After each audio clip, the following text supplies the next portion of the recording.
फिर जब अहिंसक लगभग 14 वर्ष का हुआ। पिताजी, कृपया मुझे तक्षशिला जाने की अनुमति दीजिए। जाओ पुत्र, तुम्हें मेरा आशीर्वाद है। और उसी दिन वो तक्षशिला के लिए रवाना हो गया। सीखने के लिए तक्षशिला तक की यात्रा। अहिंसक भला डाकू कैसे बन सकता है? अवश्य भविष्यवाणी में कोई भूल हुई होगी।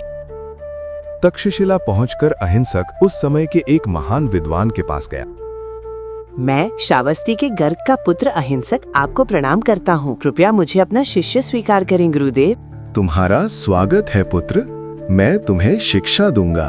अहिंसक ने जल्द ही गुरु का दिल जीत लिया। अहिंसक को देखो, इतने कम समय में उसने वो सीख लिया है जो तुम पिछले 3 वर्षों में नहीं सीख सके। उसके सामने एक उज्जवल भविष्य है।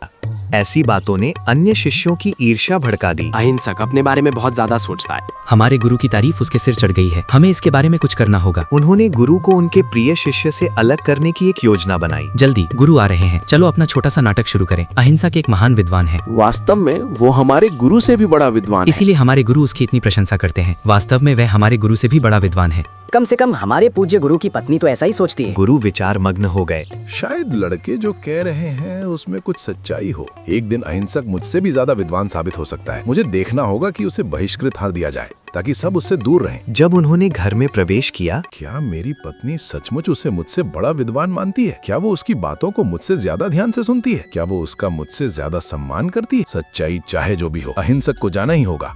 जब उन्होंने घर में प्रवेश किया, वो चुपके से सभा कक्ष में दाखिल हुए ताकि उसकी पत्नी और अहिंसक, जो अपनी चर्चा में पूरी तरह डूबे थे, उसकी मौजूदगी ना जान सके।